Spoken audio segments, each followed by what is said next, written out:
The Orthodox signed with the Catholics, and they formed one church on paper, which shows you that the theological differences were peanuts. It didn't mean anything to the Pope. This guy was Orthodox Christian. Who cares? He's fighting the Turks. In 1462, the Sultan Mehmed was on the warpath. The Wallachian border was lined with Vlad and his army, determined to keep the Turkish enemy out. Mehmed's army was much bigger than Vlad's and much better equipped with cannon and a huge amount of cavalry. The first obstacle that he encountered was, of course, the river Danube, with Vlad drawn up on the northern bank, just ready to chop his army to pieces as it scrambled up the banks. They advanced slowly and drove Vlad back using their guns. They lost 250 men in this operation. The Sultan sent 2 ambassadors to see Vlad, to negotiate possible settlement. Vlad asked them to remove their caps in his presence, and they said, "Lord, it is our custom never to bare our heads to any person." He said, "Very well, I will confirm you in your custom." So he had his soldiers come out, and they took very small nails, and they nailed these caps to the heads of these ambassadors. And then Vlad said, "When you come to visit a great ruler such as myself, you better go along with my customs. Go back and tell the Sultan what you have seen." And they did. And the Sultan was enraged and wanted vengeance. With an army 3 times the size of Vlad's, the Sultan advanced and forced Vlad into retreat. Vlad wheeled his forces around, started destroying everything in his path, marched across the Danube and destroyed villages on both sides of the Danube, which means he destroyed his own Romanian villages too. Vlad burned food stores and poisoned wells to slow the invading army. Scorched earth. Brilliant policy. Very cruel, but they say an army travels on its stomach. This was especially true in the 15th century. They lived off the land. Well, if you create scorched earth, there's no food around. Vlad the Impaler raced back to the capital and with sadistic delight watched the invading army approach. A first wave of Turkish came through, crossed the border, and it came into Romania. He won that battle, took all the corpses and the wounded and the prisoners, and had a whole forest of sticks brought up in this big open field.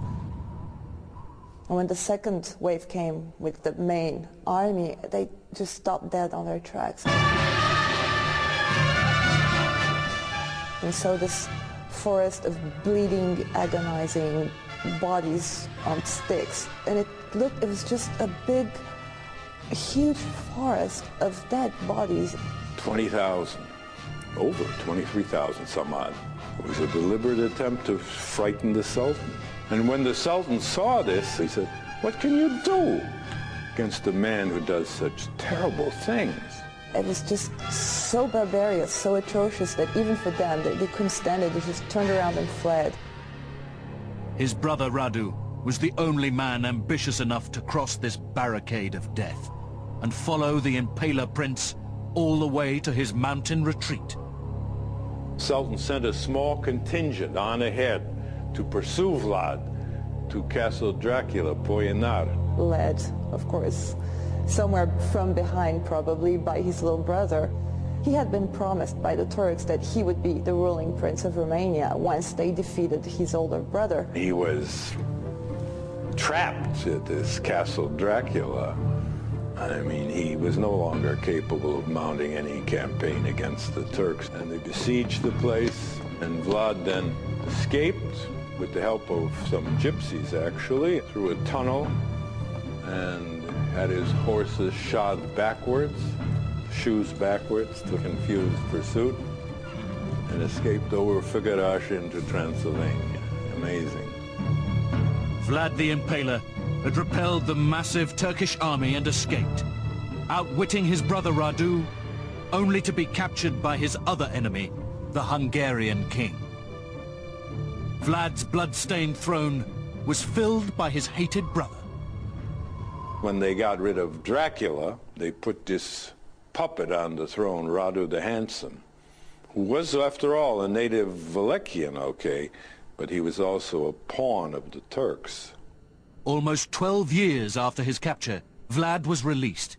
With the Hungarian borders under threat from the advancing Turks, Vlad united with the king in the fight against the common enemy. Vlad was finally on his way home.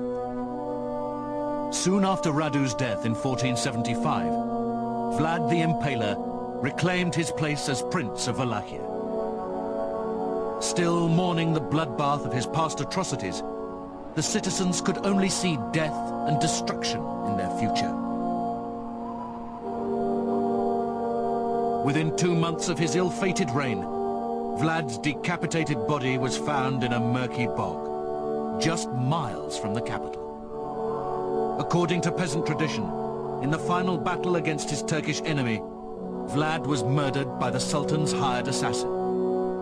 His head was cut off, encased in honey to keep it in good shape, and sent to the Sultan as proof that Kaziklo Voyevoda, the impaling prince, was finally dead.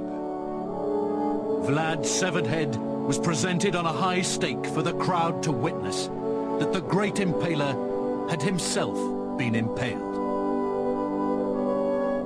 As the bloodthirsty murderer of some 100,000 people, Vlad the Impaler would be immortalized as the infamous vampire Dracula, whose legend continues to evoke fear in the hearts of all that know of him.